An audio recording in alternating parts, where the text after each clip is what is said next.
فرجهم اپنے مرحومین کے لیے، بانیان، منتظمین، مومنین و مومنات کے مرحومین کے لیے ایک مرتبہ سورۃ الفاتحہ۔ بسم اللہ الرحمن الرحیم الحمد للہ ایاک نعبد و ایاک نستعین صراط المستقیم صراط الذین انعمت علیہم۔ بسم اللہ الرحمن الرحیم قل اللہ احد اللہ الصمد۔ بسم اللہ الرحمن الرحیم قل اللہ احد۔ بسم اللہ الرحمن الرحیم ربنا تقبل منا انك انت السمیع العلیم وزولا صلوات علی محمد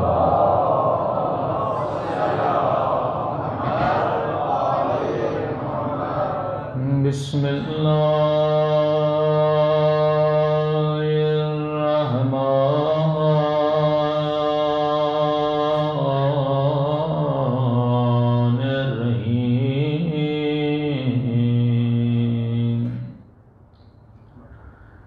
الحمد للہ رب العالمین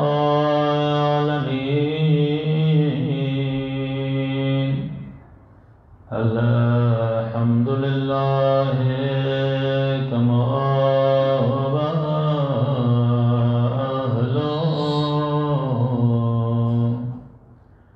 الصلاۃ والسلام سید المرسلین وخاتم النبیین ابی القاسم محمد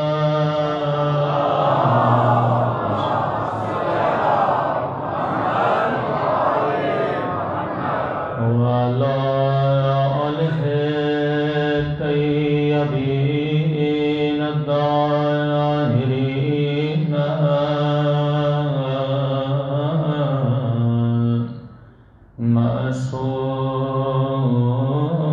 معصومين۔ سب مل کے دعائیں سرکار مانگا۔ اللهم كل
برحمتك يا ارحم الراحمين۔ صلوات پڑھیں۔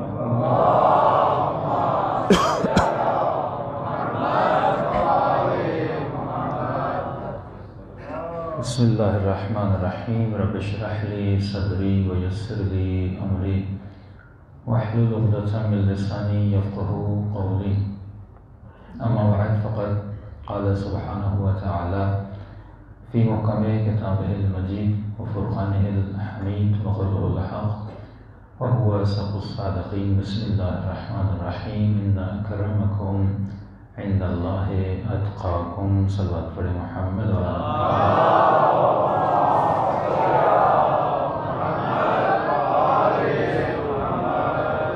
دعا ہے پروردگار عالم ہم سب کی عبادتوں کو اپنی بارگاہ عالی میں قبول فرما دے، اور جس مقصد اور ہدف حیات کی وجہ سے اس مجلس میں آتے ہیں، ان مقاصد میں ہم سب کو کامیابیاں نصیب فرما دے۔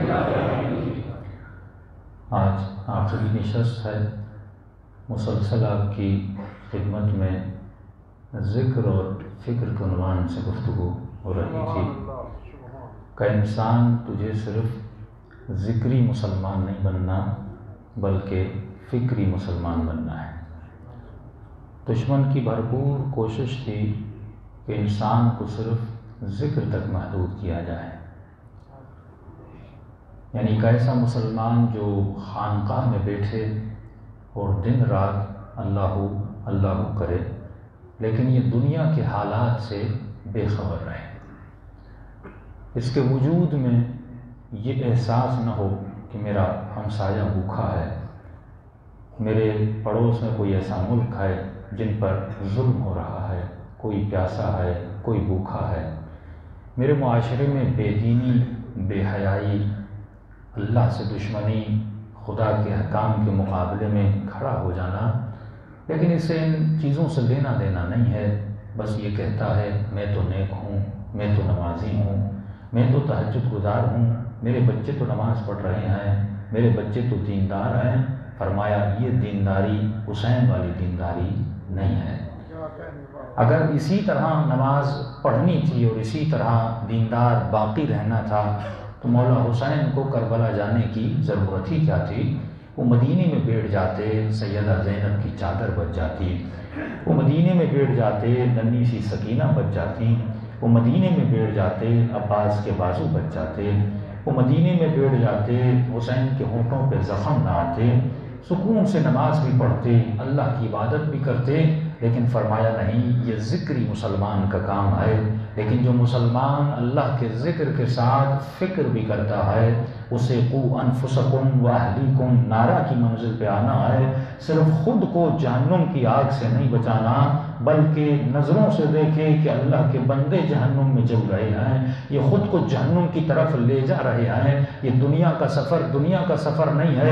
ہر انسان جو قدم بلند کرتا ہے، ایک قدم یا جنت کی طرف بڑھا رہا ہے، ایک قدم یا جہنم کی طرف بڑھا رہا ہے، اور جب تو آنکھوں سے دیکھ بھی رہا ہے کہ یہ بندگان خدا جہنم کی طرف جا رہے ہیں تو یہ تمہاری ڈیوٹی ہے کہ ان کو ہاتھوں سے پکڑ کر، زبان سے سمجھا کر، قلم سے لکھ کر بتا کہ تمہارا سفر غلط سفر ہے، تم اس مقصد کے لیے کائنات میں نہیں آئے تھے۔ اے انسان تمہاری قیمت بڑی ہے، تمہاری ارزش بڑی ہے، کیونکہ اللہ کی آواز آتی ہے اے میرے بندے وسخر لکم ما فی السماء، اے میرے بندے یہ کائنات میں جتنی چیزیں ہیں میں نے مسخر کی ہیں، چاند میں نے بنایا، سورج میں نے بنایا، ستارے میں نے بنائے، لیکن یہ پوری کائنات جو بنائی ہے میں نے، یہ کائنات تو اپنی جگہ، لیکن کائنات میں ایک شے ہے جسے میں نے اپنے لیے بنایا ہے، سورج تیرے لیے بنایا ہے، چاند تیرے لیے بنایا ہے، دریا تیرے لیے بنایا ہے، لیکن اے میرے بندے یہ چھوٹا سا انسان ہے، یہ چھوٹی سی زبان ہے،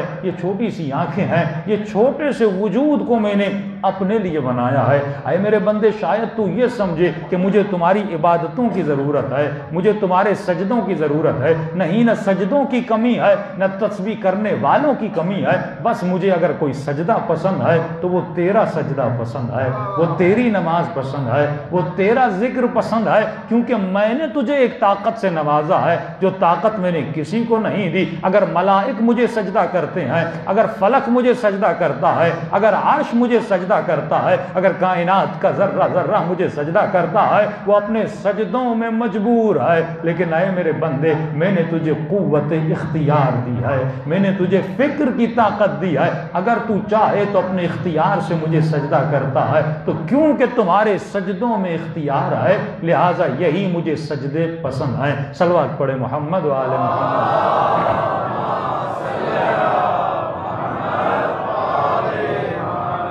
تو انسان اپنی قیمت، اپنی ارزش کو سمجھ، تو کس مقصد کے لیے کائنات میں آیا تھا۔ تجھے صرف ذکری مسلمان نہیں بننا بلکہ فکری مسلمان بننا ہے۔ اور آج کل آپ دیکھتے ہیں معاشرے میں ذکری مسلمان بھی آپ کو نظر آئیں گے، بڑی بڑی فنڈنگ ہوئی NGOs کے ذریعے سے کہ پاکستان میں صوفیزم کو بڑھاوا دیا جائے، اور سب سے بڑا بڑھاوا جو صوفیزم کو دیا جا رہا ہے وہ ارطغرل ڈرامہ جو ہر پاکستانی دیکھ رہا ہے اسی کے ذریعے سے دیا جا رہا ہے، اور کہا جاتا ہے مولانا اس میں مولا علی کا بڑا ذکر ہے۔ یہ لنک ہے صوفیزم سے، کیونکہ صوفی حضرت علی کو اپنا امام، اپنا رہنما، اپنا رہبر مانتے ہیں، لہٰذا وہاں پہ مولا علی کا ذکر بھی ہوتا ہے، لیکن بیس اور بنیاد کیا ہے کہ صوفیزم کو بڑھایا جائے۔ اور پاکستان میں آپ درگاہوں پہ چلے جائیں، وہاں پہ صوفیزم کی آپ کو روش نظر آئے گی۔ یہ رقص جو ہے یہ صوفیزم کا رقص ہے، یہ گردن کا لگانا جسے دھمال کہا جاتا ہے، یہ وہی صوفیزم ہے۔ وہ عبادت نہیں کرتے تھے، یہ نماز نہیں پڑھتے تھے۔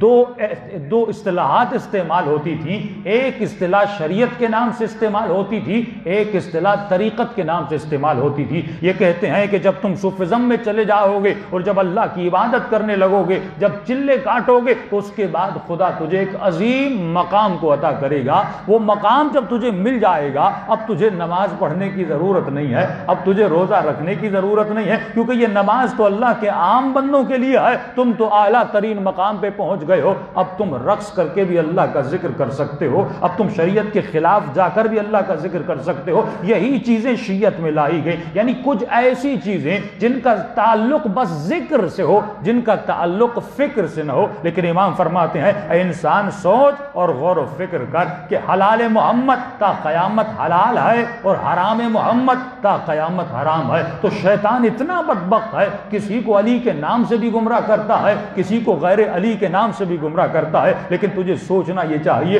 مجھے وہی کرنا ہے جو مولا علی نے کیا۔ ارے تمہاری طریقت اتنی بلند تھی کہ تم خدا کے قریب ہو گئے اور تم نے رقص شروع کر دیا، اور وہ علی جو ہمیشہ حضور خدا میں ہیں، ان کو اگر شہادت بھی ملتی ہے تو حالت نماز میں شہادت ملتی ہے۔ یہ ایکٹ اور یہ ایکشن آپ کبھی اہل بیت سے نہیں دیکھیں گے۔ تو اسی طرح فرقے بنائے گئے، اہل سنت میں صوفیزم کو ڈالا گیا، اور انہوں نے کہا شیعت میں آ جاؤ، شیعت میں تو اور آسان ہے گمراہ کرنا۔ وہ کیا تھا؟ دو لفظ ہیں، میں نے اس دن پوچھا تھا کسی مومن نے کہا مولانا آپ نے یہاں پہ ان باتوں کا ذکر نہیں کیا، ایک ہے شریعت، ایک ہے طریقت۔ شریعت جو اللہ کہے بندہ وہ کرے، طریقت ایک خاص راستہ جو میں اپنے لیے بناتا ہوں۔ لیکن ان دو کے علاوہ ایک تیسری چیز بڑی اسٹرانگ ہے، جسے کہتے ہیں کلچر، جسے کہتے ہیں ثقافت۔ اب انہوں نے کہا کہ کلچر کو شریعت بنا دو۔ جب کلچر شریعت بن گیا تو وہ تعصب جو شریعت پر تھا اسی تعصب کو کلچر میں ڈال دو۔ تو اگر کوئی کلچر سے ہٹ کر کوئی کام کرے تو یہ کہو کہ یہ دین سے خارج ہو گیا ہے۔ مثلا عزاداری کا کلچر، یہ بھی ایک کلچر ہے، اور اگر آج کوئی مولانا کہے کہ آپ اس کلچر کو تھوڑا بدل دیجئے تو یہ کہا جاتا ہے یہ عزاداری کا دشمن ہے، یہ ہماری رسومات کو بدلنے کے لیے آیا ہے۔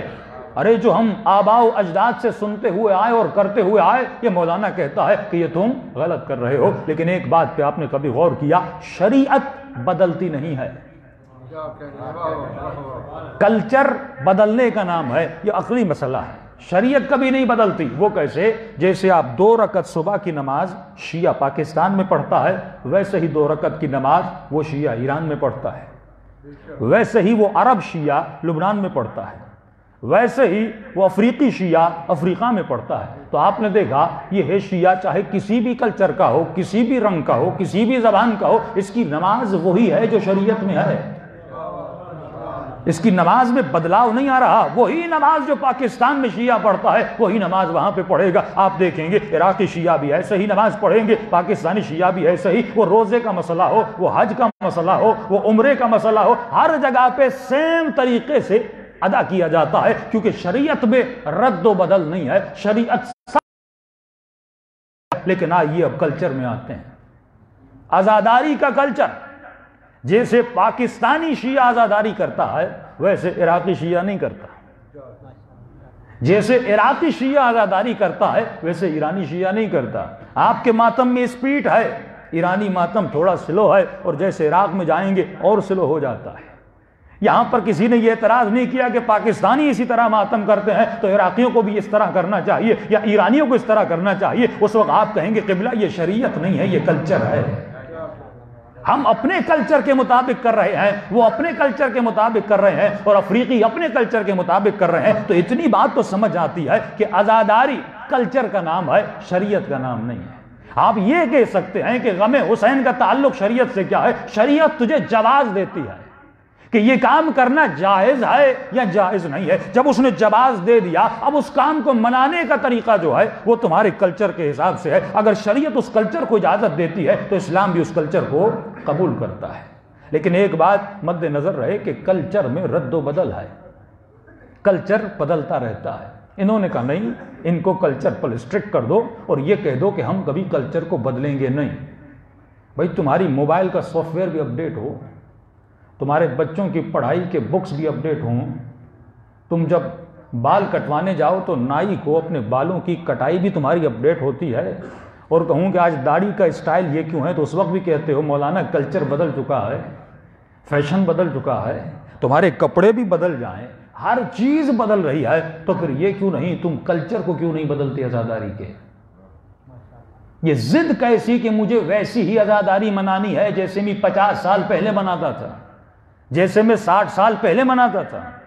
جب دنیا بدلتی ہے، تعلقات بدلتے ہیں، فہم و شعور بدلتا ہے، وسائل بدلتے ہیں، تو تمہیں بھی چاہیے کہ تم عزاداری کے طور و طریقوں کو بدل دو.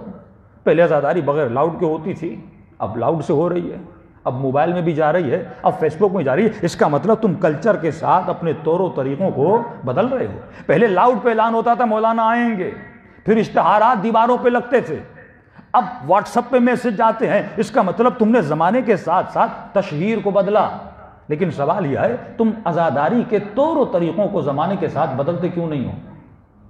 ایک ٹولہ ہے جو کہتا نہیں ہمیں یہی عزاداری. اور یہ بات یاد رکھیے، کبھی کبھی کوئی کلچر آپ کو فائدہ دیتا ہے، لیکن کبھی کبھی وہی روش آگے جا کے آپ کو نقصان بھی دے سکتی ہے، کیونکہ کلچر میں ثبات نہیں ہے. ایک معاشرے میں ایک کام فائدہ دیتا ہے، ایک معاشرے میں ایک کام نقصان دیتا ہے، لیکن کسی نے کلچر کو نہیں بدلا.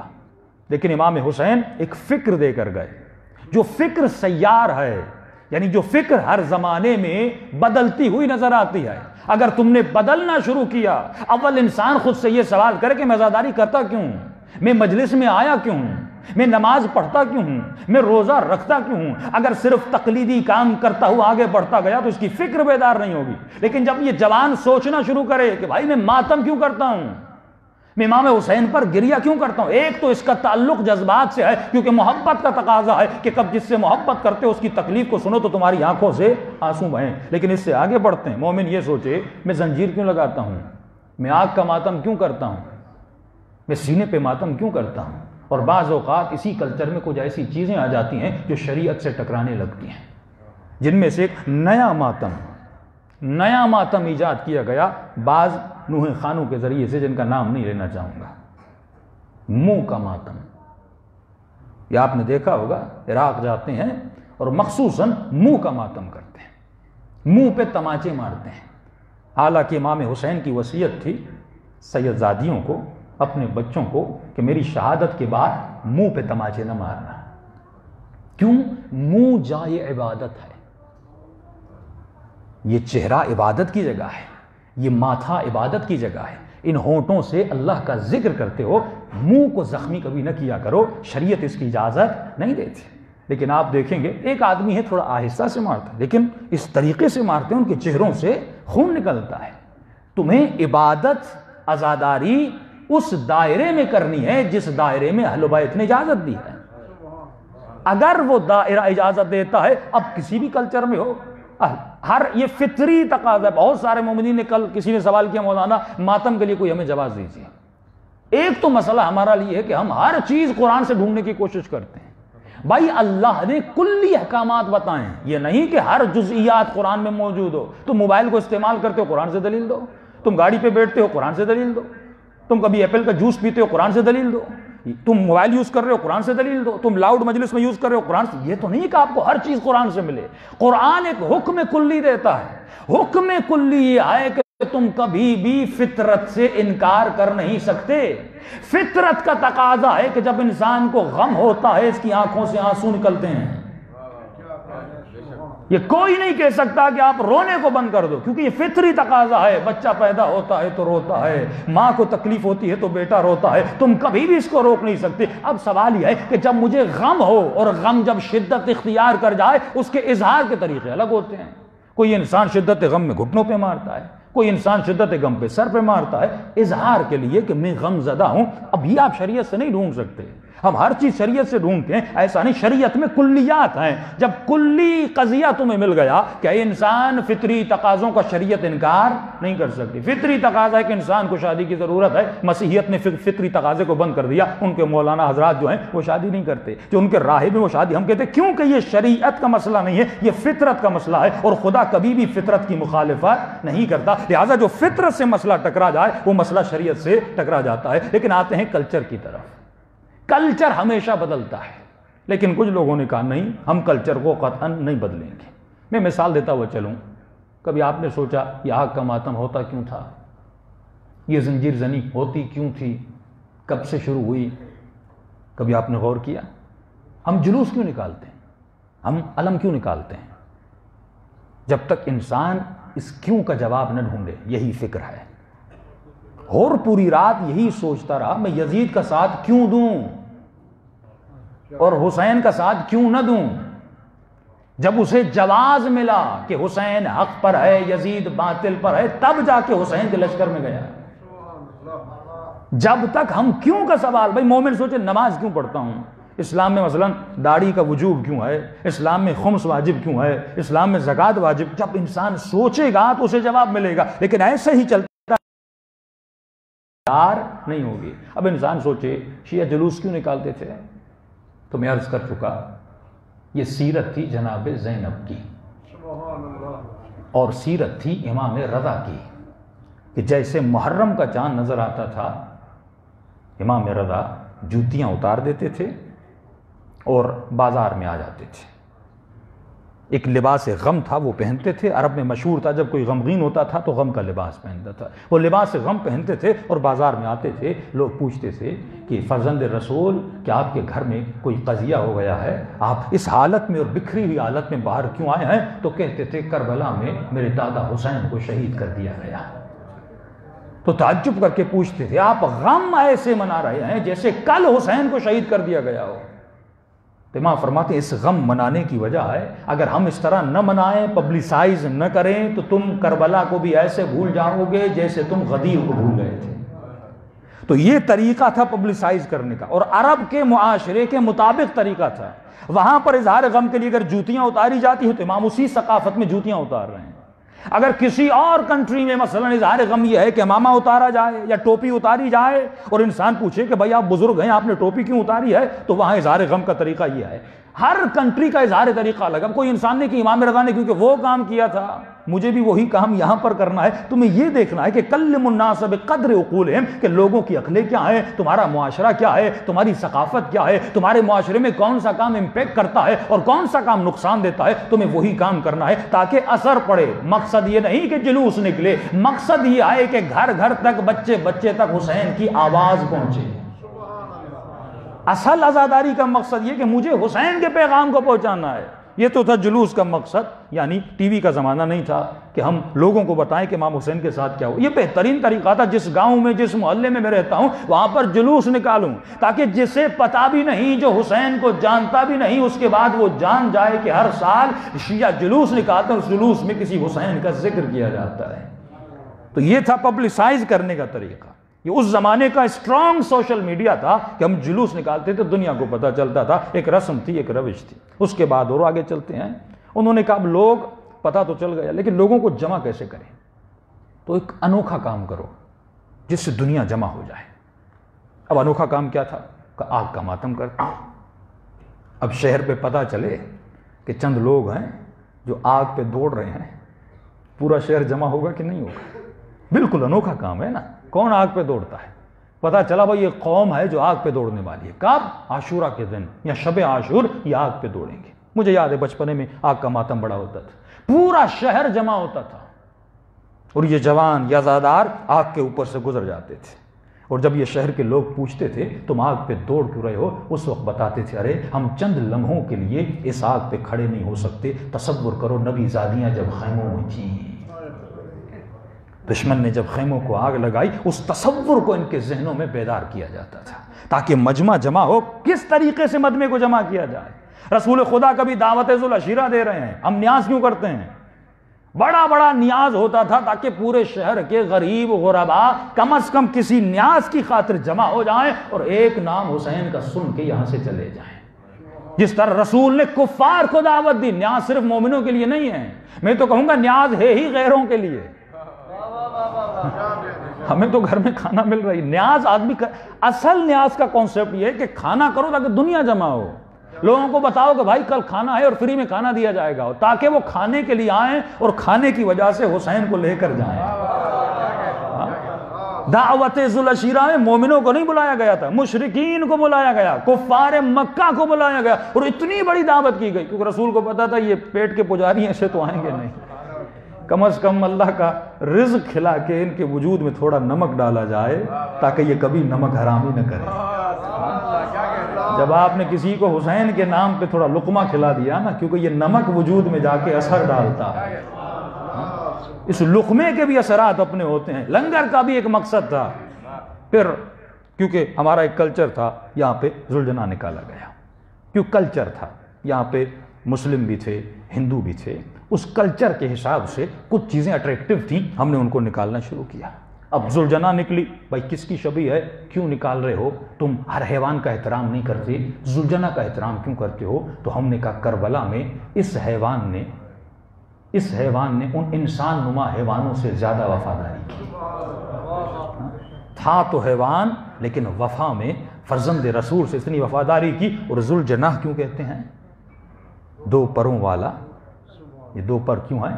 کیونکہ جب ظالم حسین کو تیر مار رہے تھے اور مولا زمین پر پڑے ہوئے تھے، امام کے سامنے کھڑا ہو جاتا تھا، فرمایا ایک پوری سائڈ پہ اس کے تیر لگ گئے، پورا وجود بھر گیا، جب بیگ بھر گیا تو اس نے خود کو الٹا اور دوسری طرف اس کے سارے تیر لگ گئے، تو ذوالجناح کہا جاتا ہے یہ تیر جناح کی صورت میں بن گئے، ایسے لگ رہا تھا اس کے پر نکل آیا ہے، اور جب بے بس ہو گیا تو حسین نے کہا جلدی خیموں کی طرف چلا جا، اور وہاں پہ شہید ہوا۔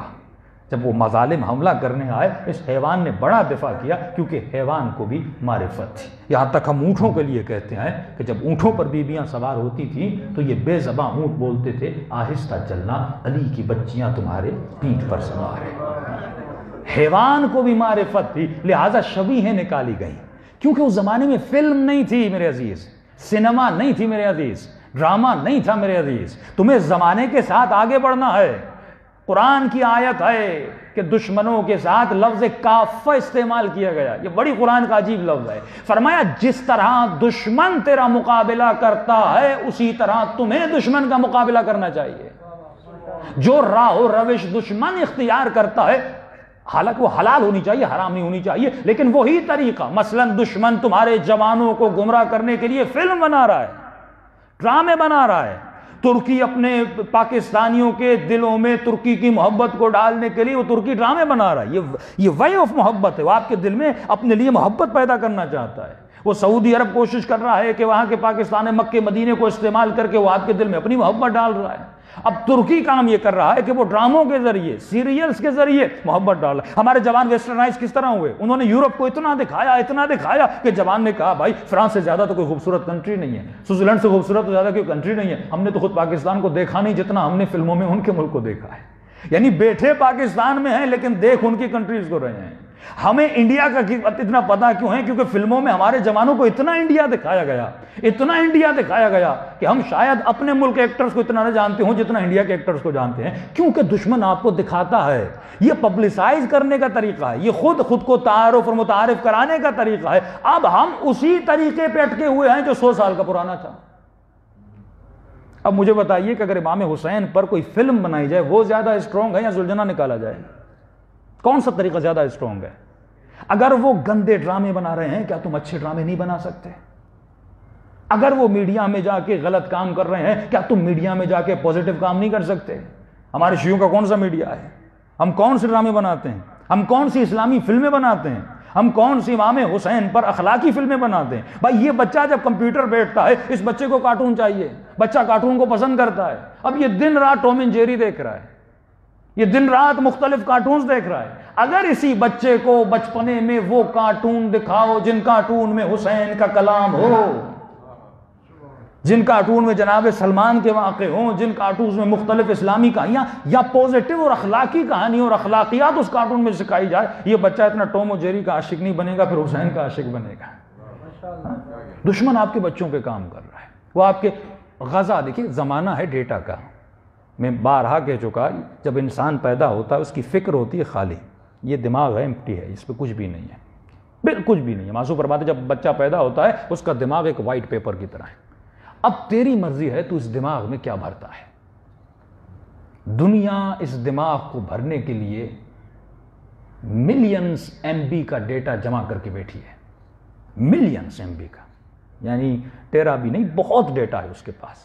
یعنی اگر کوئی آدمی یہ طے کرے کہ آج کے بعد میں ہالی ووڈ کی فلمیں دیکھنا شروع کروں گا، واللہ 15 سال سے شروع کرے 70 سال تک ڈیلی دیکھتا رہے بغیر ناغہ، رات کو سوئی بھی نہ، فلمیں ختم نہیں ہوں گی، اس کی زندگی ختم ہو جائے گی. اتنا ڈیٹا ہے ان کے پاس. لیکن اگر یہی جوان کہے کہ مجھے اسلامی ڈیٹا استعمال کرنا ہے، کمپیوٹر پر بیٹھ کے دیکھنا ہے، کیا ہے اس کے لیے؟ ایک مولا علی کی فلم ہے، ایک امام رضا کی فلم ہے، وہ بھی بیچارے ایرانیوں نے بنائی ہے. حضرت یوسف کی فلم بنائی ہے. بہت زیادہ آپ کو وقت لگے، آپ 1 مہینے میں سارا ختم کر دیں گے. اس کے لیے سمجھ آتا ہے کہ ہم نے قرآن کی آیتوں پہ عمل نہیں کیا. جس طرح دشمن ہمارے اوپر اٹیک کر رہا ہے، اس طرح ہم نے دشمن پر اٹیک نہیں کیا.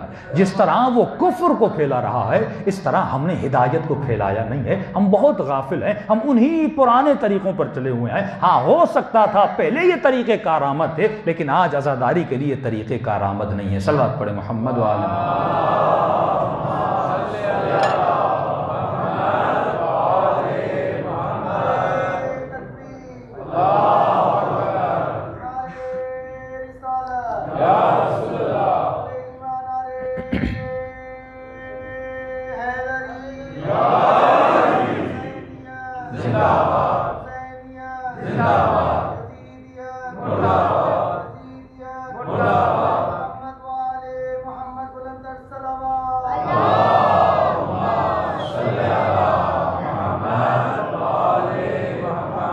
کچھ جوان تھے جن کو میں جانتا ہوں، وہ فیشن اینڈ ڈیزائننگ کے سبجیکٹ میں یونیورسٹی میں پڑھ رہے تھے.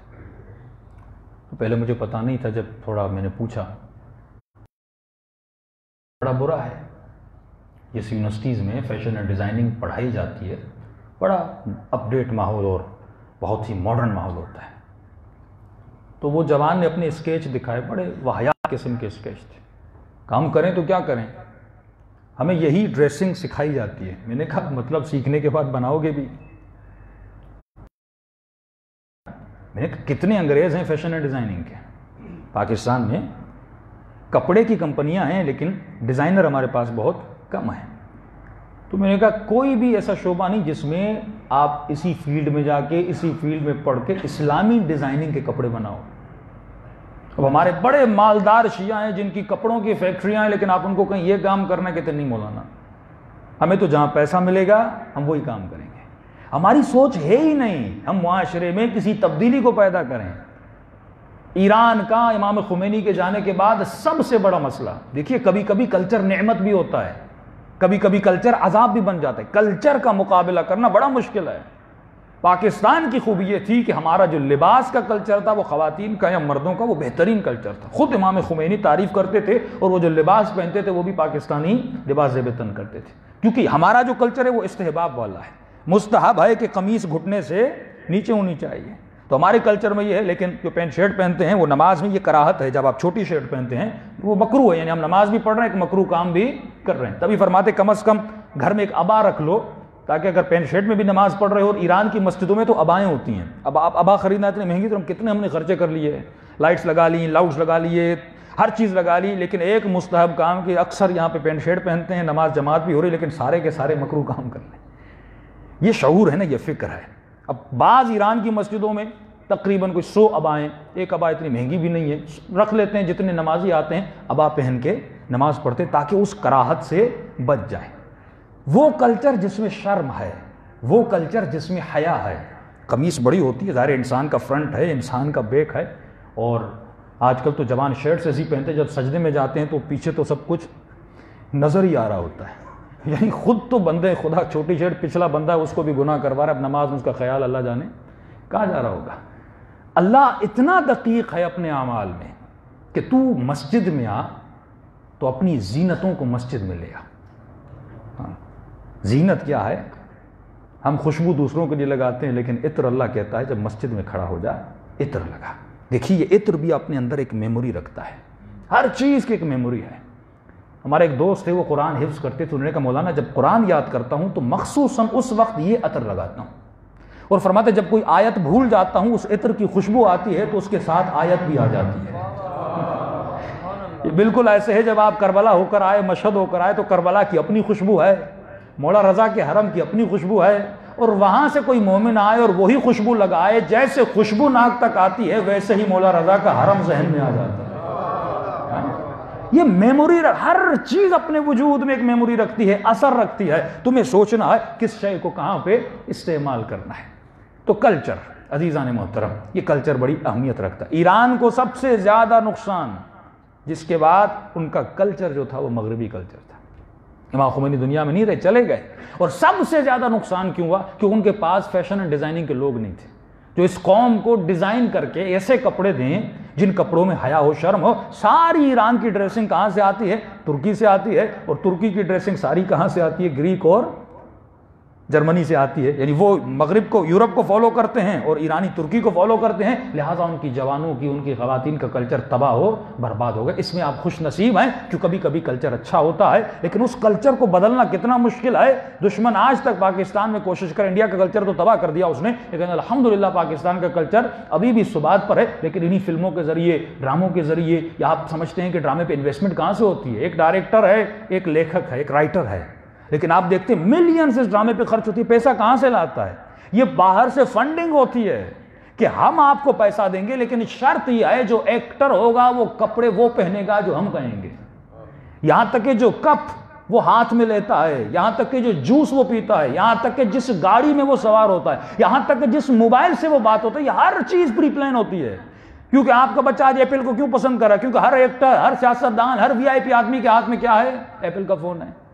تو لہٰذا اس کے دل میں ایپل کی محبت چلی جاتی ہے. وہ کہتا ہے مجھے بھی ایپل چاہیے. رول ماڈلز بنائے جاتے ہیں، جھوٹے جھوٹے ہیروز کو کریٹ کیا جاتا ہے. آپ تو خوش نصیب ہیں کہ آپ کے پاس حسین جیسے سچے ہیرو ہیں.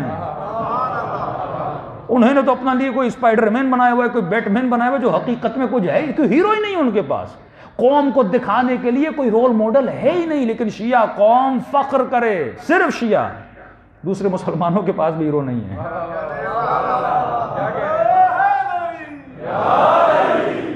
آپ کے پاس تو ایسا مولا ہے جو کبھی کسی میدان سے بھاگا ہی نہیں ہے. یہ فخریہ باتیں آپ کو اللہ نے رول ماڈل دی ہیں، لیکن ہم کتنے غافل ہیں کیونکہ دشمن نے ہمیں کچھ سوچوں میں جکڑا ہوا ہے. دوسرا کلچر تھا زنجیر زنی کا، خون کا ماتم. اب خون کا ماتم بھی ایک انوکھی چیز تھی. یعنی آپ یہ سوچیں کسی شہر میں اعلان ہو کہ ایک چوک پہ 100 لوگ جمع ہوں گے اور خود کو تلواروں سے ماریں گے. پورا شہر جمع ہوگا کہ نہیں ہوگا؟ خون نکلنا بھائی، اپنے بدن پہ زخم لگانا اور بہت بڑی بات ہے. اور مخصوصاً میں تو انٹیریئر سندھ کی بات کروں، وہاں اکثر اس زمانے میں جو شیعت بڑھی وہ زنجیر کے ماتم سے بڑھی. کیونکہ وہ جو جذبہ دیکھتے تھے، یہ خود کو زنجیر لگاتے تھے، خون نکالتے تھے، تو پریشان ہوتے تھے اور آ کر پوچھتے تھے کہ اپنے وجود پہ تلواریں کیوں لگا رہے ہو، اپنے وجود کو زخمی کیوں کر رہے ہو. ایک تو مجمع، اکثر مجمع زنجیر زنی کے موقع پہ ہوتا ہے. ہزاروں کا مجمع، آپ چلے جائیں عاشورہ کے دن جب زنجیر زنی ہوتی ہے، ہزاروں کا مجمع جمع ہوتا ہے. کیوں جمع ہوتا ہے؟ کیونکہ ایک انوکھی چیز تھی. لوگ خون نکال رہے تھے اور پوچھتے تھے کہ تم خون کیوں نکال رہے ہو. تو کہتے تھے اگر ہم کربلا میں ہوتے تو اس طرح اپنی جانوں کو حسین پر قربان کرتے. ایک نظریہ تھا، لوگ جمع ہوتے تھے. لیکن سوال یہ ہے، یہ طور و طریقے کیا آج تک کارآمد ہیں یا نہیں ہیں؟ ہمارا ہدف تھا کہ عزادار بڑھے، ہمارا ہدف تھا کہ حسینی بڑھیں، اور کوئی ہدف نہیں تھا. وہی ہدف جو سیدہ زینب کا تھا. دیکھیے اس راہ میں بی بی کی چادر گئی کہ نہیں گئی؟ لیکن فوکس ہدف پر ہے. جناب سیدہ سکینہ شہید ہوئی کہ نہیں؟ فوکس ہدف پر ہے. علی اکبر شہید ہو رہے ہیں لیکن حسین اس خوشی میں اکبر کو شہید کروا رہے ہیں یا کربلا لے جا رہے ہیں کیونکہ حسین کی نگاہ ہدف پر ہے. ارے آج اکبر گیا کل 100 اکبر بنیں گے. آج ایک زینب کی چادر لٹ رہی ہے تو کل اسی منبر کے ذریعے ہزاروں خواتین کی چادریں بچیں گی. آج اگر ایک میری ننھی سی بچی شہید ہو رہی ہے کل میرے پیغام سے ہزاروں ننھی بچیاں بچ جائیں گی اور معاشرہ سیف ہو جائے گا. اگر میری قربانی سے معاشرہ سیف ہوتا ہے تو ہو جائے, کیونکہ دنیا مقام قربانی ہے. امام فرماتے ہیں یہ دار القرار نہیں ہے, تو یہاں سکون لینے نہیں آیا, دنیا میں تو قربانی کے لیے آیا. لیکن انسان یہ سوچے کہ یہی طریقہ ہر زمانے میں کارآمد ہے, نہیں ہے زان محترم. تبھی آپ کے مراجع نے فتاوی دیے, کیونکہ ہمارے بعض طریقے اس کے بجائے کہ شیعت آگے بڑھے اس سے شیعت پیچھے جا رہی تھی. اور انقلاب کے بعد پاکستان میں تو شیعہ تھے ہی, لیکن آپ پریشان ہو جائیں گے جب باہر کی دنیا میں جائیں گے. افریقہ کی کون سی کنٹری ہے جہاں پہ شیعہ نہ ہو؟ یورپ کی کون سی کنٹری ہے جہاں پہ امام بارگاہ نہ ہو؟ انگلینڈ چلے جائیں کتنے شیعہ, امریکہ چلے جائیں کتنے آپ پریشان ہو جائیں گے کہ انقلاب اسلامی کے بعد شیعت اتنی تیزی سے بڑھی. کیونکہ جب حکومت آپ کے پاس آتی ہے تو آپ کے پاس میڈیا ہوتا ہے. سب سے زیادہ کتابیں انقلاب کے بعد پرنٹ ہوئی, ملینز میں بکس پرنٹ ہوئی, ملینز میں, یعنی ایک کتاب تیجانی صاحب کی اس کے 7 لینگویجز میں ترجمہ ہوا. فرینچ میں کام ہو رہا ہے, جرمن میں کام ہو رہا ہے, پورٹگل میں کام ہو رہا ہے, ہر لینگویج میں کام ہو رہا ہے. یہاں تک کہ افریقہ میں چلے جائیں تو وہاں پہ ملینز لوگ شیعہ ہو گئے. یہ شیعت کا پیغام, کیونکہ انقلاب آیا تو اللہ نے آپ کو اکنومیکل پاور دیا, اللہ نے آپ کو میڈیا دیا, اللہ نے آپ کو مائک دی. یہاں تک کہ اقوام متحدہ میں ایران کا شیعہ پریزیڈنٹ جاتا ہے اور اقوام متحدہ میں, عالم میں, جہاں پر دنیا کی ہر حکومت اور ہر وزیر اعظم بیٹھا ہوا ہے, وہاں پر جا کر اللہم کل ولیک الحجۃ ابن الحسن کا نعرہ مارتا ہے.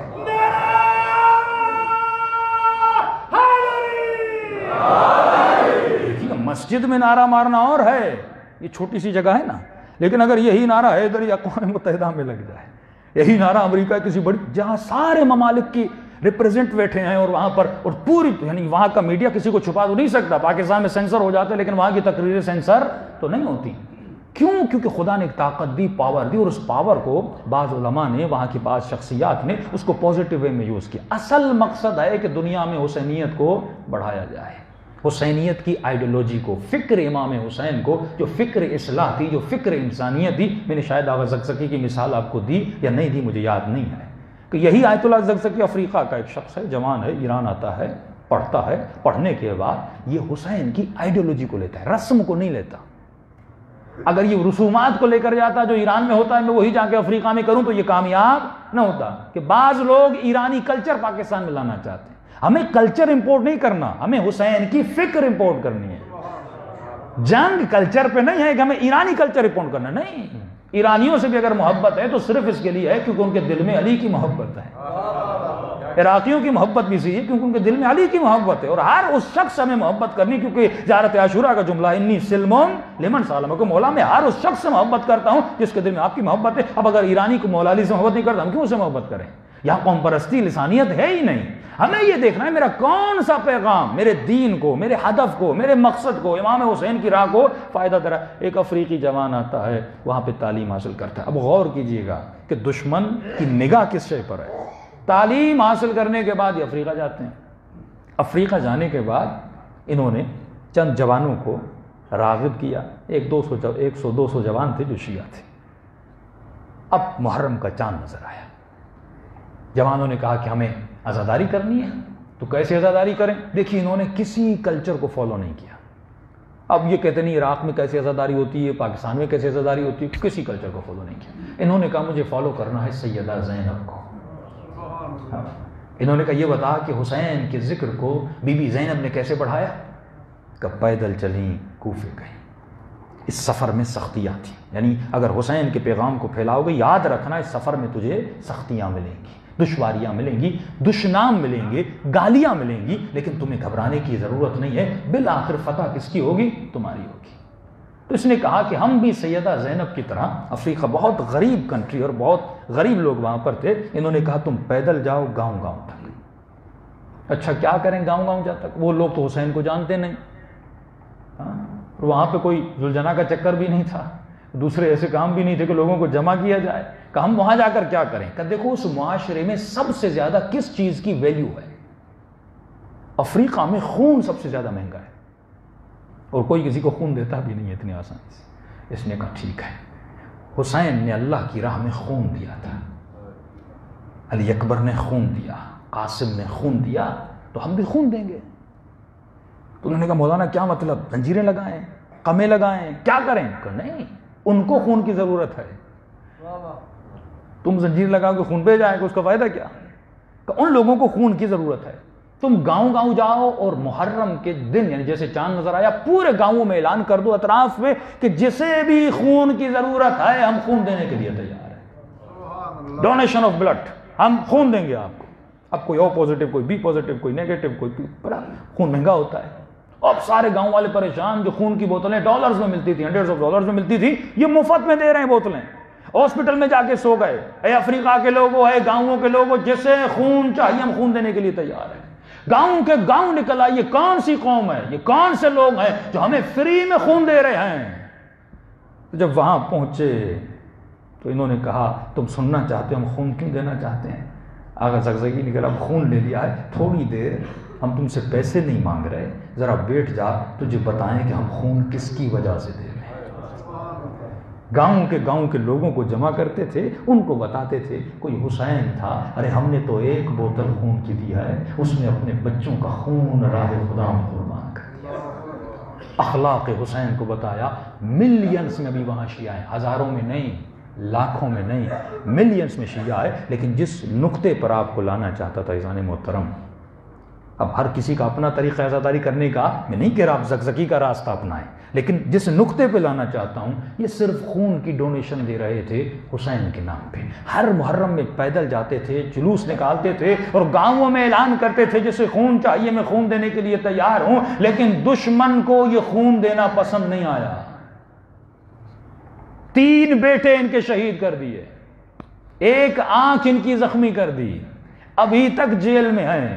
بیوی کو گرفتار کیا گیا، بیٹیوں کو گرفتار کیا گیا۔ اب مجھے سمجھ نہیں آتی، ایک بندہ خون کو ہدیہ دے رہا ہے، اسے روکا جاتا ہے، اس کے لشکر پہ گولیاں چلائی جاتی ہیں، انہیں قتل کر دیا جاتا ہے کہ ہمیں برداشت نہیں ہے کہ تم لوگوں کو خون دو۔ دوسری طرف آپ برطانیہ چلے جائیں، لندن چلے جائیں، وہاں پر ایک گروپ ہے جو زنجیر زنی کرتا ہے، انہیں روکا نہیں بلکہ ان کے لیے ایمبولینسز لائی جاتی ہیں، ان کے لیے ہاسپٹلز آمادہ کیے جاتے ہیں کہ تمہیں جتنا خون نکالنا ہے نکالو۔ ارے یہ بھی حسین کی عزاداری کر رہا ہے، وہ بھی حسین کی عزاداری کر رہا ہے، لیکن اس کا خون دینا تجھے پسند نہیں ہے، اس کا خون نکالنا تجھے پسند ہے۔ بس مسئلہ یہ ہے کیونکہ یہ عزاداری کا طریقہ ان کو نقصان نہیں دے رہا، اور وہ عزاداری کا طریقہ ملینز لوگوں کو حسینی بنا رہا ہے۔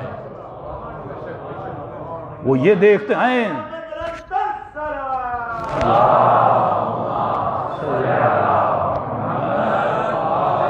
نہ کوئی مجتہد زنجیر زنی کا مخالف ہے، نہ کوئی شیعہ مخالف ہے، نہ کوئی دشمن ہے اس چیز کا۔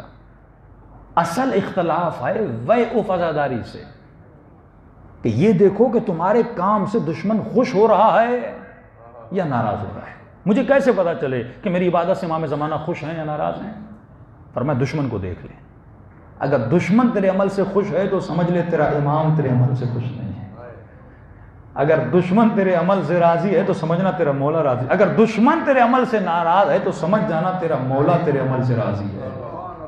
ہدف میری ذات ہے ہی نہیں، رضن برضا حسین کا نعرہ ہے، وہ تسلیما لامرے، اے خدا حسین تیری رضا پہ راضی ہے، تیرے امر کے سامنے سر کو جھکاتا ہے۔ تو عزیزان محترم، کلچر بدلنے کا نام ہے، یہ شریعت نہیں ہے۔ کلچر کو بدلنے کی کوشش کریں، اپڈیٹ کرنے کی کوشش کریں۔ ہر چیز آپ کے گھر میں اپڈیٹ ہو رہی ہے، ٹی وی سے لے کر فریج تک اپڈیٹ ہو گئے، گھر کی سنہری تک اپڈیٹ ہو گئی، دیواروں کا رنگ اپڈیٹ ہو گیا، لیکن ہماری عزاداری کا طریقہ اپڈیٹ نہیں ہو رہا۔ جب تک ہم اپڈیٹ نہیں کریں گے تب تک حسینی پیغام نہیں پہنچے گا۔ صلوات پڑھے محمد و آل محمد۔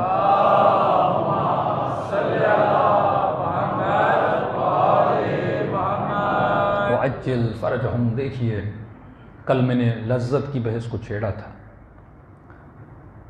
کہ وہ جو خالق حسن ہے وہ خود کتنا حسین ہوگا، وہ جو خالق لذت ہے اس کی عبادت میں کتنی لذت ہوگی، یہ بحث کی تھی نا۔ تو کل میں سوچ رہا تھا، ایک خیال میرے ذہن میں آیا اور بہت اچھا خیال تھا کہ خدا ہے خالق لذت. یہ کھانے کی لذت، یہ زبان میں لذت کس نے رکھی؟ خدا نے رکھی. یہ مرغی، یہ مٹن، یہ ساری لذتیں کس نے رکھی؟ خدا نے رکھی. اور یہ لذت ہے لذت عام. یہ نہیں کہ مرغی کھانے سے شیعہ کو لذت ملتی ہے تو سنی کو نہ ملے. یہ لذت عام ہے. چاول تجھے بھی اچھے لگتے ہیں، دوسرے کو بھی اچھے لگتے ہیں. سیب اگر تجھے بھی اچھا لگتا ہے، ایک مسیح ایک یہودی کو بھی اچھا لگتا ہے. یہ لذت ہے لذت عام. یہ لذت خاص نہیں ہے. لیکن میں سوچ رہا تھا خدایا کوئی ایسی لذت ہے جو تم نے صرف ہمیں دی ہو. ہونی تو چاہیے نا. کہ شیعہ ہیں، مولا کے چاہنے والے ہیں، حسین کے ماننے والے ہیں، کوئی تو ایسی لذت ہو جو ڈفرنٹ ہو ہم میں اور دوسروں میں.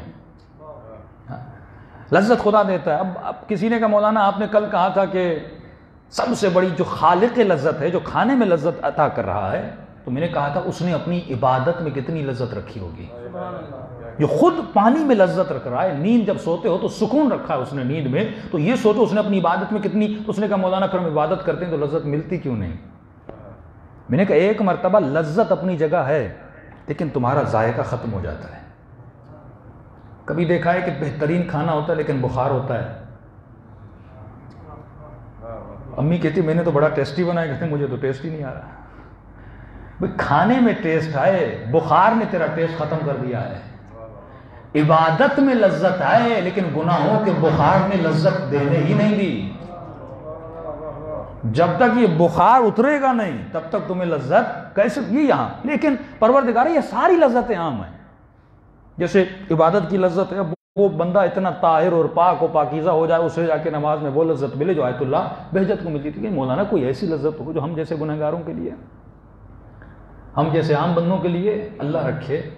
تو میں نے سوچا اور جواب بھی ملا. ایک لذت ہے جو خدا نے صرف شیعہ قوم کو دی ہے اور کسی قوم کو نہیں دی. جس لذت میں ہم مبتلا بھی ہیں لیکن ہمیں احساس نہیں ہے. اس لذت کا نام ہے عزاداری حسین. ذکر حسین کی لذت، مجلس کی لذت. دنیا تو کہتے نہیں یہ کیسے پاگل لوگ ہیں، دن رات جاتے ہیں مجلسوں میں، رات کے اندھیروں میں. کون سا آدمی ہے جو خود کو پیٹے؟ کام تو اس کے پیچھے ہیں کہ ہمیں کوئی ہنسائے لیکن اس قوم کو رونے میں مزہ آتا ہے. یہ تو خطیب بلاتے ہیں کہ ہمیں رلاؤ، تو وہ پریشان ہیں، ان کو ملتا کیا ہے رونے میں؟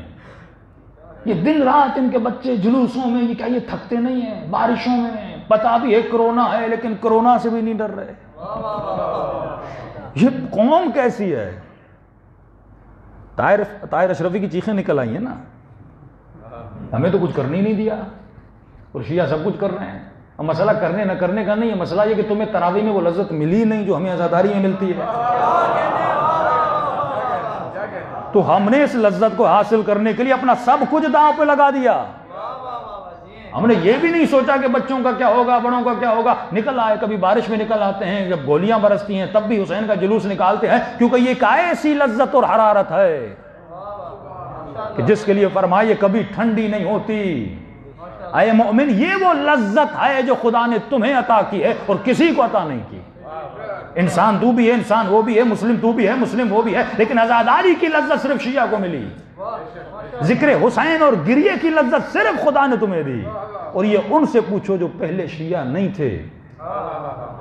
کب پہلے مجلس اچھی نہیں لگتی تھی، گریہ اچھا نہیں لگتا تھا، ماتم اچھا نہیں لگتا تھا، لیکن جیسے شیعہ بنے فوراً یہ لذت اللہ نے دل میں اتار. اب وہ مجلس میں بھی آتے ہیں، روتے بھی ہیں، گریہ بھی کرتے ہیں. تو اس سے بڑی لذت خدا دے نہیں سکتا. اور عزیز یہ لذت بھی ہے اور یہ رسول کی دعا بھی ہے. جب کہا تھا نا کہ بیٹی تیرے بیٹے کو کربلا میں مارا جائے گا، پیاسا، کفن نہیں ہوگا بدن پہ، گھوڑے دوڑائے جائیں گے. تو اس وقت میری جان قربان میری بیوی پر ایک سوال کیا کہ بابا میرے حسین پہ روئے گا کون؟ یہ دعا تھی رسول کی. خود کو کم مت سمجھنا. شیعہ قوم اللہ کا معجزہ ہے سرزمین عالم پر. جتنے دشمن اس دنیا میں اس کائنات میں شیعہ کے بنے کسی قوم کے نہیں بنے.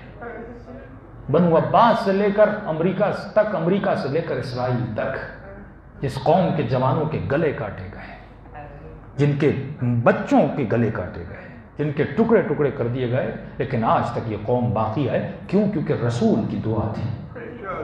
میری بیٹی گھبرا نہیں، اللہ ایک قوم بنائے گا. یہ تیرا تذکرہ ہے، یہ میرا تذکرہ ہے.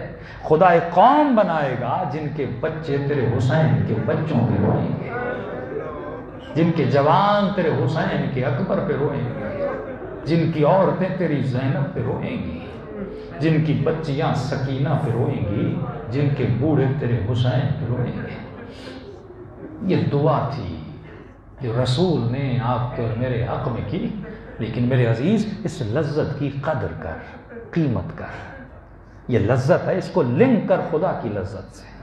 اس لذت کے ذریعے سے اللہ کی معرفت کو حاصل کر اور اپنی آخرت کو بنا. معصوم فرماتی ہے دنیا اور دنیا کی زندگی چند گھڑیوں کے مہمان ہو، ان گھڑیوں کی قدر و قیمت کرے. انسان جب دنیا سے جاؤ گے، نہ مال رہے گا نہ اولاد رہے گی.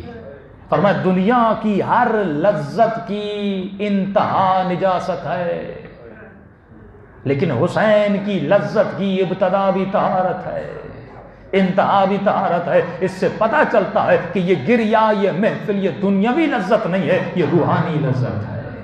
یہ اخروی اگر دنیاوی لذت ہوتی تو معصوم کے قول کے مطابق اس کی انتہا نجاست ہونی چاہیے تھی. لیکن اس لذت کی انتہا نجاست نہیں ہے، طہارت ہے. کیوں طہارت ہے؟ کیونکہ یہ لذت دنیا کی لذت ہے ہی نہیں. کیونکہ زیارات میں پڑھتے ہو، زیارت عاشوراء میں پڑھتے ہو کہ حسین کے مذاہب پہ صرف دنیا میں رہنے والے نہیں بلکہ ملائک بھی گریا کرتے ہیں، انبیاء بھی روتے ہیں. صفحہ عرش الہی پہ حسین کی عزاداری ہوتی ہے اور نواز رسول پہ گریہ کیا جاتا ہے. فرمائے مومن، ان آنسوؤں کی قدر و قیمت کو جان. اپنے رومال میں پوری زندگی حسین کے آنسوؤں کو جمع کیا اور لکھا وصیت میں کہ یہ رومال میرے کفن کے ساتھ رکھنا، کہ جب میرا حسین آئے تو میں کہوں آقا میں نے آپ پہ گریہ کیا تھا. صرف رومال نہیں، فرمایا وہ سجدگاہ جس پر میں نے نماز تہجد پڑھی اور اس تہجد کے بعد حسین پہ گریہ کیا. کبھی سیدہ زینب کی نماز کو سوچ کے روتے تھے، کبھی سید سجاد کی نماز کو سوچ کے روتے تھے. وہ تصور آخرت اور تصور قبر جو علماء نے ہمیں تصور زندہ ہو جائے اور ہم قدر کریں، واللہ وجود نورانی ہو جائے. فرمایا اتنا سلام کرو میرے حسین کو کہ تمہارا وجود شہید کربلا کے محبت سے بھر جائے. دن رات بچوں کو سکھائیں کہ سلام کیا کریں. یہ واقعہ میں نے کئی سال پہلے سنایا تھا، لیکن ذکر ہوا ہے تو سناتا چلوں کہ ماں نے اپنے بچے کو وصیت کی تھی کہ بیٹا مر رہی ہوں، زندگی میں تجھ سے کچھ نہیں مانگا، لیکن ایک کام کرنا کہ جب بھی حسین کے نام کو دیکھو تو سلام کرنا. بیٹے نے ماں کی وصیت پہ عمل کیا. جب جب حسین کا نام آتا تھا، دیکھتا تھا، زری دیکھتا تھا، شبی دیکھتا تھا تو رک جاتا تھا اور سینے پہ ہاتھ رکھ کے کہتا تھا السلام علیک یا ابا عبداللہ. اے میرے پیاسے مولا، تجھ پر میرا سلام ہو.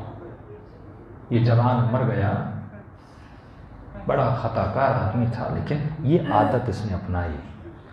مر گیا تو اس نے خواب میں دیکھا کہ ہاتھوں اور پاؤں میں زنجیریں ہیں، ملائک اس کو عذاب کے لیے لے جا رہے ہیں. اسی دوران میدان برزخ میں ایک خیمہ ہے، اس خیمے پر ایک علم ہے، اس علم پر حسین کا نام لکھا ہے. جو عادت تیری دنیا میں ہے وہ عادت وہاں بھی رنگ لاتی ہے، اچھی ہو یا بری ہو، وہاں پر دیکھو گے اپنی عادت کو. اس نے ملائکوں کو کہا کہ ملائکو، زندگی گزر گئی، ماں کی وصیت پہ عمل کیا، جب بھی حسین کے نام کو دیکھتا تھا سلام کرتا تھا. اجازت ہو ہاتھوں سے زنجیریں کھولو، کھڑا ہو جاؤں اور اپنے آقا کو آخری سلام کرو. مجال کسی ملک کی کہ ان کو روکتا تو کوئی بات نہیں. ہاتھوں سے زنجیریں کھولی، اس نے سینے پہ ہاتھ رکھا. اب یہ وہ آدمی ہے جو جانتا ہے عذاب ہو رہا ہے. اما یجیب المضطر اذا دعا، جس کا دل ٹوٹا ہوا ہے، جو اپنے گناہوں کو دیکھ چکا ہے، اس نے بڑے درد بھرے انداز میں کہا السلام علیکہ ایھا الامام الغریب۔ گویا کہنا چاہتا تھا مولا اس عالم میں غریب ہوں، میرے پاس کوئی نہیں آپ کے علاوہ، اور میرا سلام ہو آپ کی غربت پر جس طرح آپ کربلا میں غریب ہو گئے تھے۔ کبھی دائیں دیکھ کر کہتے تھے این این اخی عباس، کبھی بائیں دیکھ کر کہتے تھے این این قاسم۔ یہ صدائیں حسین کی تھی نا، حسین صدا کیوں دے رہے تھے؟ حسین اپنی مظلومیت کا اعلان کر رہے ہیں، یہاں تک کہا این حبیب ابن مظاہر، ارے دوستوں کہاں چلے گئے؟ عباس تیرا حسین اکیلا رہ گیا۔ لیکن کہیں سے آواز نہیں آئی، اتنے تک وہ تنہا رہ گئے تھے میرے حسین۔ اس نے بھی کہا میرا سلام ہو میرے غریب مولا کو۔ زندگی بھر سلام کیا لیکن کبھی حسین کی آواز کو سنا نہیں تھا، کبھی حسین کو دیکھا نہیں تھا، لیکن مرنے کے بعد بھی یہی دعا تو زیارت عاشورہ میں کرتے ہو نا، معکم فی الدنیا والآخرہ، مولا یہاں بھی ساتھ رہنا، مولا وہاں بھی ساتھ رہنا۔ شاید یہ دعا اس کی قبول ہو گئی تھی۔ یہاں جیسے سلام کیا کہ جس خیمے پہ علم لگا تھا اس خیمے کا پردہ ہٹا، ایک مرتبہ حسین کا چہرہ نظر آیا۔ یہ مقام بہت عظیم مقام ہے کہ حسین خیمے سے نکلے اور مجھے کہا وعلیک السلام، تجھ پر بھی میرا سلام ہو، اور اشارہ کیا ذرا حسین کے قریب آ، کہ جیسے قریب گیا امام نے ملائکوں سے میرا نام اعمال لیا، ایسا نہ ہو کہ میرے ساتھ بھی ایسا ہو جائے۔ حسین نے نام اعمال کو دیکھا کہ میرے آقا کی آنکھیں بھر آئیں اور کہا تو میرا عزادار تھا، تیرے نام اعمال میں اتنی خطائیں کیوں ہیں؟ تو میرے غم پہ رونے والا تھا، تیرے نام اعمال میں اتنے گناہ کیوں ہیں؟ عزیز و حسین بہت روئے ہیں، کہیں ایسا نہ ہو قیامت میں میرے عمل کی وجہ سے زہرا کا لال روئے۔ سیدہ کی وصیت ہے میں تب تک جنت میں نہیں جاؤں گی جب تک میرے حسین پہ رونے والے نہیں جاتے۔ میں عزاداروں کو کہتا ہوں یہ خوشی کی بات نہیں ہے، خوشی کی بات تب ہے جب قیامت میں جاؤ زہرا کو زیادہ دیر کھڑا ہونا نہ پڑے۔ اس بی بی کا پہلو زخمی ہے، وہ بی بی زیادہ دیر کھڑی نہ رہے، میرے عمل کی وجہ سے، میرے گناہ کی وجہ سے، میرے کردار کی وجہ سے کم از کم لوگوں نے ان کو تکلیفیں دی ہیں، اپنا کبھی تکلیف نہیں دیتا، اپنا کبھی غم نہیں دیتا۔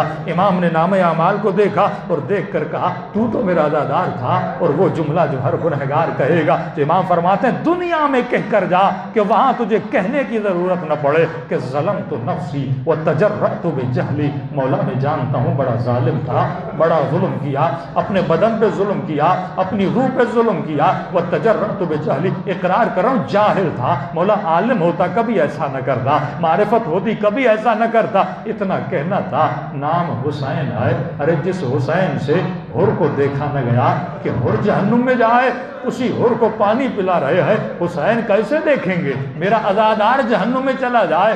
ایک مرتبہ اس کے نام اعمال کو لیا، لینے کے بعد دو جملے کہے اور دیکھ کر کہا اللہم اغفرہ بحق الحسین، اے خدا اسے بخش دے حسین کے صدقے میں۔ کا اتنا کہنا تھا، اب جو نام اعمال کو دیکھا برائیاں نیکیوں میں بدل چکی تھی۔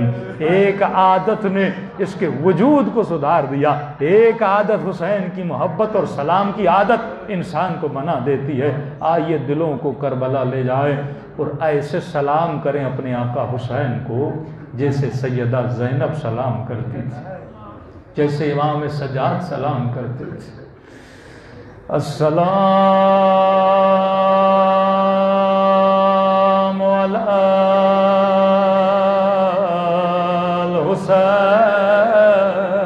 الحسین وعلی علی ابن وعلی اولاد الحسین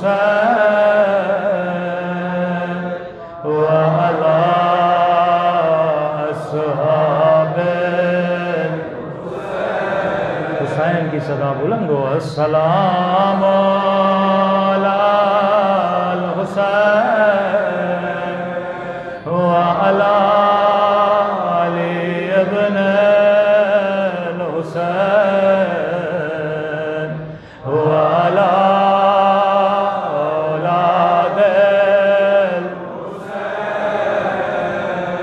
وعلی اصحاب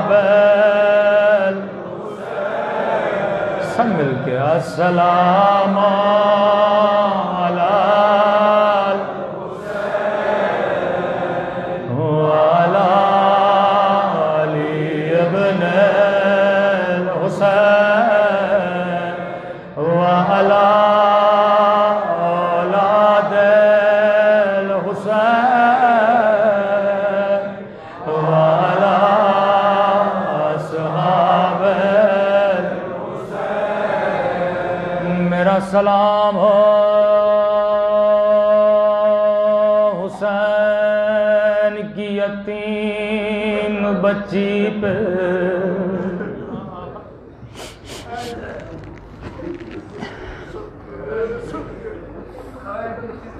خدا کسی بچی کو بابا کا کٹا سر نہ دکھائے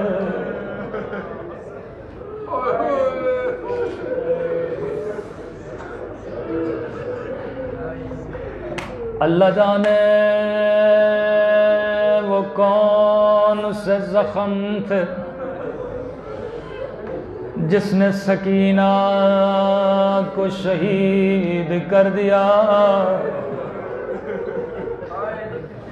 ایسی ایسی سخت روایتیں جو میں پڑھ بھی نہیں سکتا لیکن میری مجبوری ہے چوتھے امام فرماتے ہیں پڑھو پڑھو تاکہ ہمارے شیعوں کو پتہ چلے سجاد پہ کیا گزری ایسے تو 40 سال نہیں روئے یہ جملہ میں نے کل بھی کہا تھا کافی لوگ پوچھتے تھے مولا سکینہ سے دشمنی کیا تھی 4 سالہ بچی کو کوئی کیسے تماچے مارے گا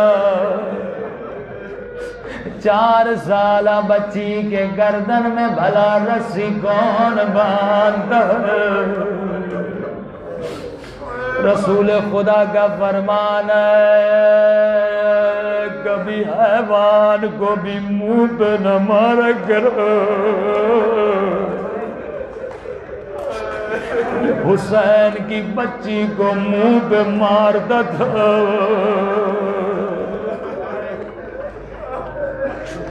رو کر کہتی تھی بابا اب میرا چہرہ تیرے چہرے سے ملتا ہے تیرے چہرے پہ بھی داغ ہے میرے چہرے پہ بھی داغ ہے بابا تیرے دانت بھی ٹوٹ گئے ظالم نے ایسا تماچا مارا میرے دانت بھی ٹوٹ گئے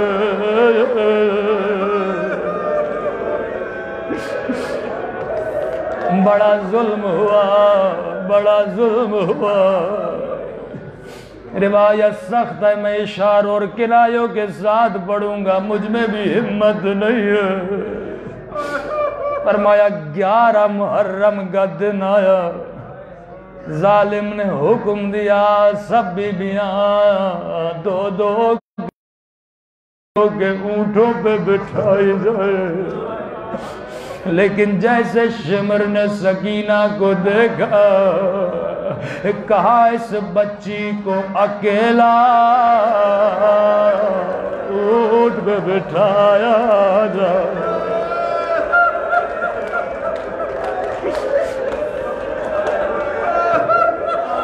4 سالہ بچی تھی معصومہ بچی تھی فرمایا جب بچی کو اونٹ پہ بٹھایا گیا بچی رونے لگی بھیا سجاد مجھے اتارو مجھے اتارو اب سنو گے ظالم نے کیا حکم دیا میں مثال میں بتاؤں گا میں 100 جملے نہیں پڑھ سکتا امام فرماتے آئے مسلمان جیسے تو سامان باندھتا ہے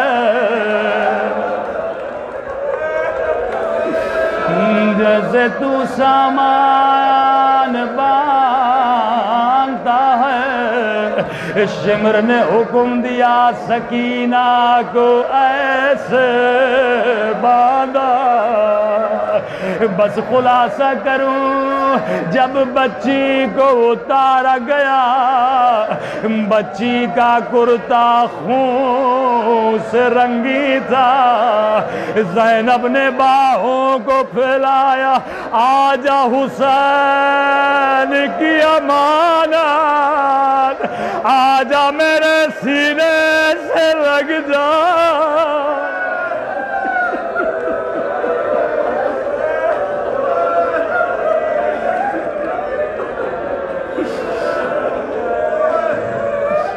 مجھے نہیں معلوم یہ کرتا خون سے کیسے رنگی ہوا قافلہ چلتا رہا اب بچی کی حالت دیکھی سید نے کہا بچی کو اب زینب گود میں بٹھائے گی بی بی زینب کی گود میں سکینہ قافلہ شام کی بازار میں پہنچا آہستہ سے کہا پپھی اماں بڑی پیاس لگی ہے تبھی امام حسین فرماتے ہیں شیو جب بھی پانی پیو میری سکینہ کو یاد کیا کرو ایک ایک گھونٹ کے لیے میری بچی کو ترسایا گیا بی بی زینب نے پیار سے کہا سکینہ چپ ہو جا یہاں پانی دینے والا کوئی نہیں یہاں پتھر مارنے والے بہت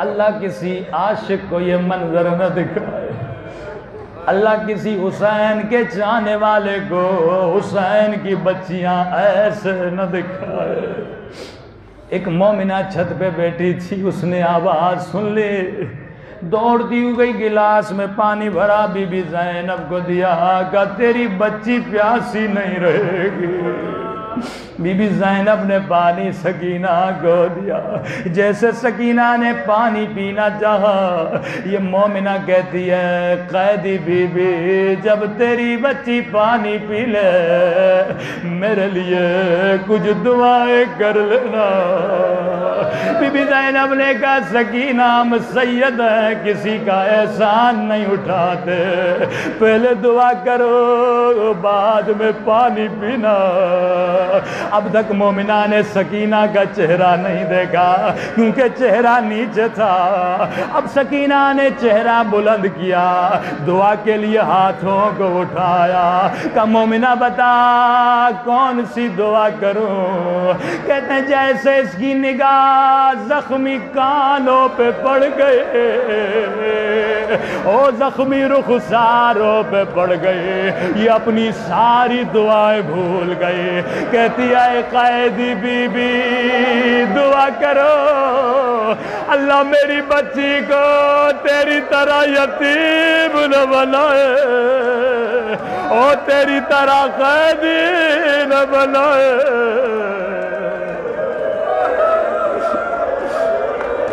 حسین کی بچی ہاتھوں کو بلند کر دیا ہے بڑے درد بھرے آواز میں کہتی ہے آئے خدا تجھے میری یتیمی کی قسم کسی بچی کو میری طرح یتیم نہ بنانا کہا مومنہ بتا تیری دوسری دعا کون سی ہے اب جو کہا پورا قافلہ بیویوں کا رونے لگا کون سی دعا تھی جس نے سجاد کو رلا دیا کہ اے قیدی بی بی دعا کرو اللہ مجھے مدینہ بھیجے غربت میں زینب نے وطن کا نام سنا، فوراً کا مومنہ مدینے جا کر کیا کرو گے؟ کہنے لگی مدینے میں میرا حسین ہے، مدینے میں میرا عباس ہے، او بڑی مدت ہو گئی میں مدینے نہیں گئی، اور کون ہے؟ او مدینے میں میری آقا زادی ہے، مدینے میں میرے حسین کا اکبر ہے۔ بی بی زینب کو بڑا پیار آیا اور پیار بھرا سوال کیا، اچھا حسین سے ملو گی، عباس سے ملو گی؟ کہ مومنہ تو نے حسین کا نام لیا، عباس کا نام لیا، علی اکبر کا نام لیا، لیکن تو نے اپنی آقا زادی کا نام نہیں بتایا، کیا اپنی آقا زادی سے ناراض ہو؟ اتنا کہنا تھا، کہتی ہے قیدی بی بی میری مجبوری سمجھو، او یہاں نامحرموں کا مجمع ہے، بازار کا ماحول ہے، میں اپنی بی بی کا نام نہیں لے۔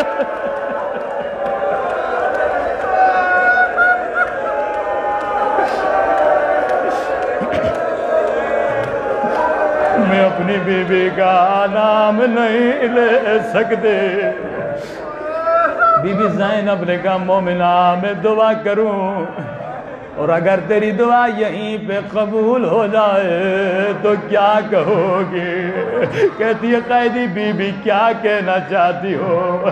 کہ اگر تجھے تیری بی بی بازار میں نظر آئے تو کیا کہو گی؟ ایک مرتبہ مومنہ جلال میں آتی ہے، اے قیدی بی بی زبان سنبھال کے بات کرو، میری بی بی نام ہے علی کی بیٹی کا، میری بی بی نام ہے عباس کی بہن کا، اور میری بی بی تجھ جیسی قید نہیں کہ بازاروں میں آئے۔ اتنا کہنا تھا زینب کو جلال آیا، اپنے چہرے سے بالوں کو ہٹایا، کہا ام حبیبہ نہیں پہچانا وانا زینب، ارے وہ دن گزر گئے میرا عباس مار گیا۔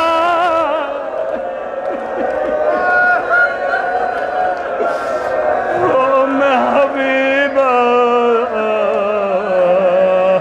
میرا گھر اجڑ گیا۔ اتنا سننا تھا، ام حبیبہ نے کہا بی بی عباس کہاں ہے؟ بی بی نے کہا یہ میرا حسین ہے، یہ میرا اکبر ہے۔ پھر کہا بی بی عباس کہاں ہے؟ زینب نے گھوڑے کی گردن پہ اشارہ کیا جس میں ایک سر لٹک رہا تھا۔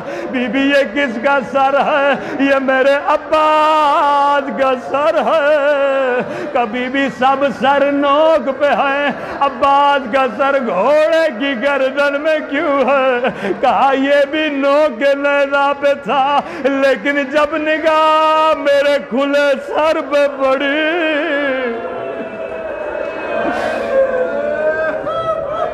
اللہ لعنت اللہ علی القوم الظالمین۔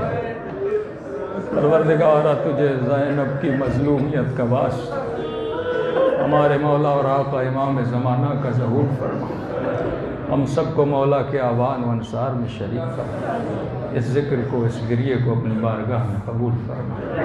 پروردگارہ ہم سب کو عاقبت بخیری نصیب فرما، ہمارے قبر اور برزخ کے سفر کو آسان فرما، ہم سب کو شہداء کربلا کے ساتھ محشور فرما، ہمارے مرحومین کے گناہوں کو معاف فرما۔ حاضرین کے جتنے بھی بیمار ہیں یا اگر خود بیمار خدا ان سب کو شفا عطا فرما، جو بے اولاد ہے اسے اولاد عطا فرما۔ پروردگارہ ہم سب کو زبان ذاکر عطا فرما، بدن صابر عطا فرما، دل شاکر عطا فرما، عقل سالم عطا فرما۔ ربنا تقبل منا انک انت السمیع